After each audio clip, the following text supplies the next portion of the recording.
Hey guys, I'm Richard Neowin. Today we're unboxing the Lenovo ThinkPad X13. So this is the successor to the X390, and obviously Lenovo's changed up its branding a little bit this year. Gone are the days of the 360, 370, 380, 390 for the 13-inch ThinkPads, or like last year we had the T490 and then 480 for the 470 before that. Obviously, what comes after 9, they had to think of something new. So it's X13 for the 13-inch screen size, and now they're just calling it Gen 1. So X13 Gen 1, next year we'll have X13 Gen 2. So I also have in my possession, if you've been following my unboxings, then you know, I have a ThinkPad X13 Yoga.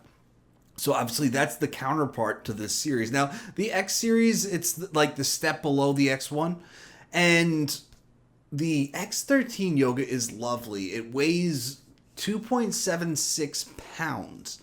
Now, this is what kind of interests me, is because the X13 here, it weighs 2.84 pounds. So it's ever so slightly heavier, but you don't see that too much. Usually the convertible is the heavier one just because, there's a little bit more work that has to go into it. And like for instance, the X1 series, the Yoga is just under 3 pounds and the Carbon is like 2.4 pounds. I don't know if that's up to date. The thing is, like, when you have two laptops right next to each other in the same family just like that, and you have a convertible and you have a clamshell, you kind of have to ask this question, like, why would I buy the clamshell if all other things are equal? And that's why a lot of times you find the clamshell to be lighter, because that is a key value proposition. Now, now we need other things. So one thing is that the clamshell is cheaper. And this is the AMD model. The clamshell comes in AMD and Intel flavors. The convertible comes in just Intel. So this model that I've got here, it costs about $10.50. And so the Intel powered clamshell is about $11.50 in a similar config, and then the convertible, which is also Intel powered, is about $12.50. So $100 between each of those tiers. Now, AMD is the cheapest, but it's also the best. So this one has a Ryzen 5 4650U. So, or I should say a Ryzen 5 Pro 4650U. Pro is AMD's version of Intel's V Pro, and AMD's processors are excellent. Now, the 4650,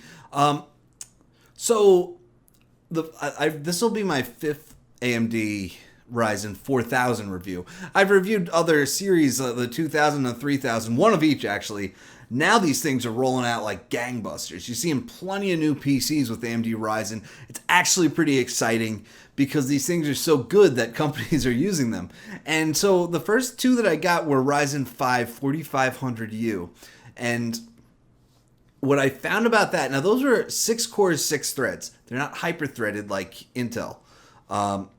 So what I found about that is that the more direct comparison would be to an Ice Lake Core i7. So really, what the Ryzen 5 was doing is that it's punching one class above its weight. So if you want something that's even better than that, you could get the Ryzen 7. It's very good stuff. It's 7 nanometers, while Intel is still at 14 nanometers, at least on the business side of things. Because remember, business PCs, Comet Lake V Pro is the only V Pro we get for 10th gen. For Ice Lake, there is no V Pro, but if that's 10 nanometers anyway, where AMD is at 7 nanometers now, and everybody's at 7 nanometers. In fact, Qualcomm, TSMC, Samsung, everybody. So the point is, these chips are cheaper and they're better and faster, which is awesome. AMD is killing it right now. Like I said, this is my 5th one. Usually AMD never crosses my desk.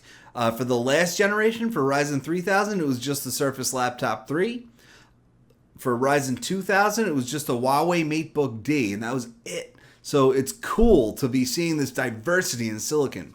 Now, like I said, this is a Ryzen 5 4650U, not the 4500U that I was just talking about. So the 4600 series, which I've not gotten my hands on yet, that uses AMD's version of hyperthreading.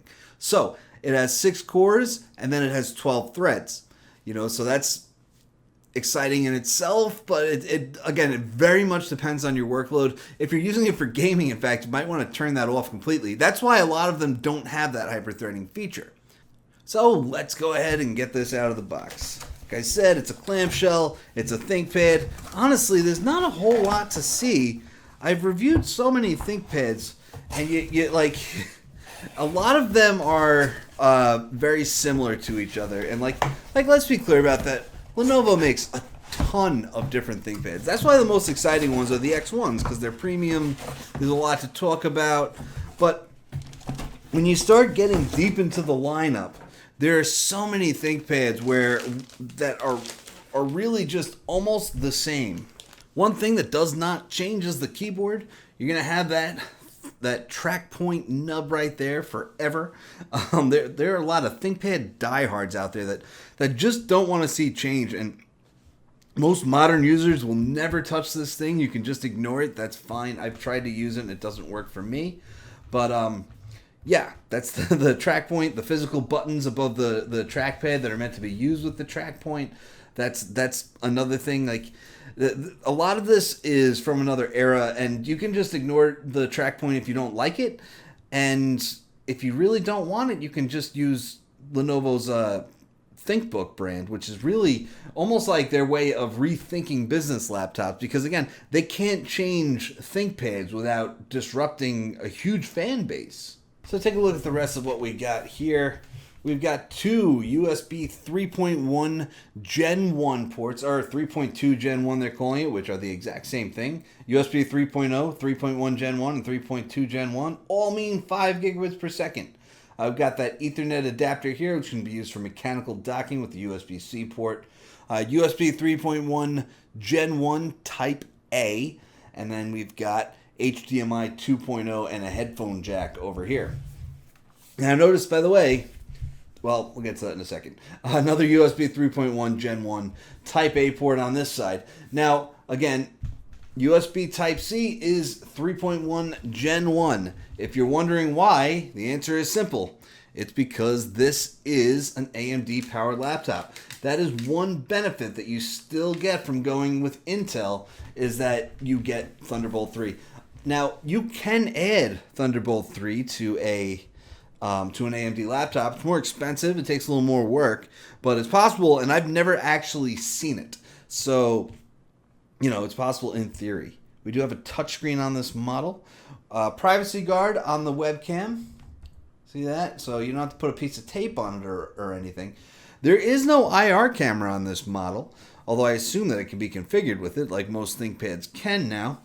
But the privacy guard is fine. Like, if you're the type of person to put a piece of tape over your webcam, you could just close that, and you also don't have to worry about not having an IR camera, because these two things don't really play well together, the IR camera and the ThinkShutter privacy guard, because you think about it, you're going to just leave that closed, and you're just going to leave it like that all day. Then you're going to go home at the end of the day, shut down your computer, and you're not going to think to open this for the next time you turn on your computer to log you in with Windows Hello. So you don't really need both. Now, that display, 1080p, it does not have a 4K option, so that's fine. And it comes in black, which is the standard ThinkPad color. That's another thing that's probably never going to change about ThinkPads, although they did finally make an aluminum one last year with the Lenovo ThinkPad X1 Yoga. You look at the logo, it's that silver grayish one that's stamped in there. Now, there's a few different logos that Lenovo has for its ThinkPads. There's the glossy black one that's for the premium X1 and P1. And then there's this, which is more of a mainstream logo. And then they have one that looks exactly like this, except instead of being stamped in the lid, it's almost like just like a sticker that goes on top there. And that's for the closer to budget ThinkPads. So we take a look at this. I mean, the bezels aren't particularly small. There's nothing really crazy going on here. And the thing about ThinkPads, they don't always push that edge. These are business PCs meant for business customers. And business customers are looking for reliability above anything else. And that's why I've always been a big ThinkPad fan, because they get the job done. They get the job done well. And great keyboard, solid display, and it's like to be that kind of workhorse that you need. It gets the job done. So another thing that's new is Dolby Audio. Lenovo's been focusing on audio quality a lot more, so that's pretty awesome. But that's about it. I mean, it's an X13. It's similar to, it's like they refresh every year around the time of Mobile World Congress. Like sometimes they do maybe the X1 series at CES and then the rest of them at Mobile World Congress, stuff like that. And when that happens, it's fairly exciting. And then they send me the first one and I review that, and the next one I review that, and like eventually like the excitement starts to die out. The computers don't get any less good. They're still awesome, and I still enjoy reviewing them, but each time it's like I have a little bit less to say about them because like we've done this already. They're awesome. They made some solid changes since last year, but this year it's mostly about 10th gen, 10th gen processors, which are Comet Lake, but of course, we have AMD Ryzen in this model, which is also exciting because AMD's Ryzen 4000 processors are legit. So that's it, guys. I'll have a review on this in a few weeks, so stay tuned. I'm Rich from NeoWin. Have a great night.